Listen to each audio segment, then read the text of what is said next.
ආයිබෝවන් කියලා සාදරෙන් ආදරෙන් පිළිගන්නවා මිස්ටර් පොලිටිකල් ඇල්ෆා YouTube නාලිකාවට පොට්ටුවට ජේපී එකට මාලිමාවට විරුද්ධව නැගී සිටින YouTube නාලිකාව. එහෙනම් ලෑස්ති වෙන channel එක subscribe කරලා bell icon click කරලා notification දාගන්න. ඒ වගේම ඔයාලට පුළුවන් channel එකට උදව් කරන්න ඉස්සරහට යන්න. ඒ වගේම ඔයාලගේ දේශපාලන අරබන්නත් ඔයාලගේ වීඩියෝ මට එවන්නත් පුළුවන්. මේ පැත්තේ විස්තර ටික තියෙනවා. හරි. එහෙනම් අපි වැඩේ පටන් ගමුද? මේ තමයි මම ආසම කාන්තාව. ඒ කියන්නේ මචං දේශපාලනයේ මම ආසම කෙනා තමයි මේ. එයා අර පක්ෂ මේ පක්ෂ කියලා නෑ. ඔක්කොම පක්ෂ වලින් මම ආසම එක්කෙනා. එයා ඉන්නේ SGV එකේ. ඔව්. අනේ හරි හැඩයි. අපි අහලෙමු යාගේ කතාවක්.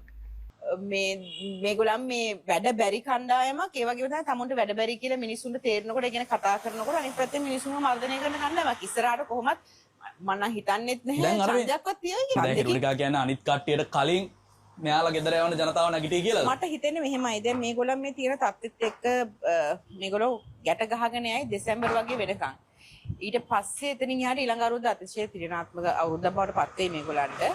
ඒ කියන්නේ 20 27 නේ. ඊට පස්සේ 20 27න් පස්සේ මේගොල්ලන්ගේ දැන්ට කඩාවැටීම ආරම්භ වෙලා මං කියන්නේ ඉතාමත් වේගෙන් කඩාවැටීම ආරම්භ වෙතර මිනිස්සුම වගේ තමයි මේගොල්ලෝ. දැන් හිරුනිකා බය නැහැනේ. හිරුනිකා දැන් ටක් ගාලා දැන් මේ ආණ්ඩුව ගෙදර යවන වැඩේ පටන් ගන්නවද ජනතාවට කියමු බලාගෙන ඉන්නේ. බය නැහැනේ. දැන් පටන් ගන්නවනේ. පටන් ගන්නවා කියන්නේ ඒවා කිය කරන්නේ නැහැ. කිය කිසි දෙයක් කරන්නේ නැහැ. ඒ කියන්නේ දැම්මටිකාර සැලසුමක් යනවා වගේ හිරුනිකාගේ මූණෙන් පේන විදියට. අපි බලමු ඉස්සරහට. කොහොමත් මේගොල්ලන්ට මම හැම වෙලාවම කියන්නේ මිනිස්සු තව තෙරපෙන්න ඕනේ. මං කියන්නේ ඒක මිනිස්සුන්ගේ පැත්තෙන් හරි අපරාධයක්. ඇත්තටම අපරාධ මේ අපේ රටේ මිනිස්සු හරි පව් ඇත්තටම. කී දෙනෙක්ට කියලා අහුවෙන්නේ නැද? මං කියන්නේ ඡන්දෙ දීපු නොදීපු අපි හැමෝටම ලොකු ප්‍රශ්න වලට ඉස්සරහට මුණ දෙන්න වෙයි. ආර්ථික වශයෙන් ගොඩාක් අමාරු තත්යකට එයි. එහෙම එන්න තමයි මිනිස්සුන්ට මොකද අපේ රටේ මිනිස්සුන්ට මූලික අවශ්‍යතා ටික නැති වෙන්න කියන්නේ කම්ෆර්ට් සෝන් එකෙන් එළියට යන්න මිනිස්සුන්ට තරහ යනවා. කෙටියෙන්ම කිව්වොත් මෙයාලගේ උඩ ඉන්න කට්ටියටත් වැඩ බෑ. දැන් යටට ගන්න කට්ටියටත් වැඩ බෑ. කොහොමත් කිසිසේත්ම වැඩ පුළුවන් කණ්ඩායමක් නෙවෙයි මේ මිනිස්සු දන්නේ කතා කරන්න විතරයි. ජනතා විමුක්ති පෙරමුණ ගැලපෙන්නේ විපක්ෂයට පමණයි. හරිද? ඒගොල්ලන් විපක්ෂයේ ජීවිත කාලෙම ඉඳ හදාපු කණ්ඩායමක්.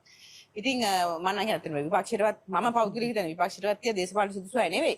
ඒ වුණාට ඒගොල්ලන් විපක්ෂයට ගැලපෙන කට්ටිය ඒගොල්ලන්ට ආණ්ඩු කරන්න පුළුවන් අය නෙවෙයි. එහෙනම් ජයව අපි තවත් ඇත්තම සීන් එක ඉතින් අපි කොහොමද මුංග පන්නනවා මචං. අපි ඔක්කොම එකතු වෙලා කතා බහ කරලා හරි කමන්නේ නැහැ. කතා නොකලත් කමන්නේ නැහැ මචං.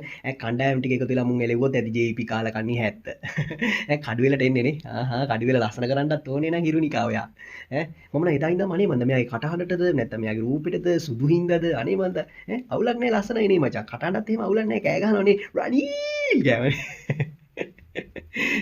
ඒ කාලේ තමයි ආතල්ම කාලේ අම්මඩ සීනි. හොඳ නියමට කරන් යන්න ඕනේ වැඩේ එන්න ඕනේ පාර්ලිමේන්තුවට කොහොම හරි දඟලන්න ඕනේ. ගම ලස්සන කරන්න ඕනේ. කඩුවෙල ඔක්කොම පිරිසිදු කරන්න ඕනේ. නියමට තියාගන්න ඕනේ ආතල්.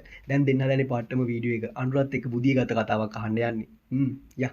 ඕන හෙටනද අනුර කුමාරත් එක්ක බුදිය ගත්තා කියලා කියන මට ප්‍රශ්නයක් නැහැ. මම බයත් නැහැ. නැත බුදිය නේද? ఛీ ඊයා. අනුරත් එක්ක නම් බුදිය ගත්තොත් ඉතින් චීයා ඊයානේ මට නම් ඒක අපිරියයි ආපු අනුරත් එක්ක ඒ ගෑනිටත් මූණ නිකන් අර මේ වෙනවනේ එක පාට ඊයා මරු කතාවක් අහන්නේ අර කොල්ලත් යහ පැත්තේ එක අනුරයි බුදිය ගන්නවද චීයා මාර කතන්දරයි බය නෑ හැබැයි නේ මම මෙයාගේ වැඩසටහනින් එහෙම්මින් ගොඩාක් කොටස් බැලුවේ ආතල් හැබැයි මුළු වැඩසටහනම බැලුවා නම් ඕගොල්ලෝ මම හැබැයි මගේ channel වල ඔය කෑලි කපලා අනිවාර්යෙන් ඔයාලට දෙනවා මම දැන්ට මම හිතන්නේ කෑලි 5-6ක්ම දීලා තියෙන්නේ ආතල් වැඩසටහන හරි මරු එහෙනම් වැඩසටහනේ නම් මෙතනින් අවසන් කරනවා මට ඊට වඩා තව දේවල් කියන්න බෑ ඉතින් හොඳ නෑනේ පවුනේ එයා කිව්වනේ කියන්න තියෙන දේ හිතා ගන්න පුළුවන් ඊයා චීයා කිව්වට පස්සේ අනුරත් එක්ක එහෙනම් අද වැඩසටහන අවසන් අපි ඊළඟ දවසේ ආවෙමු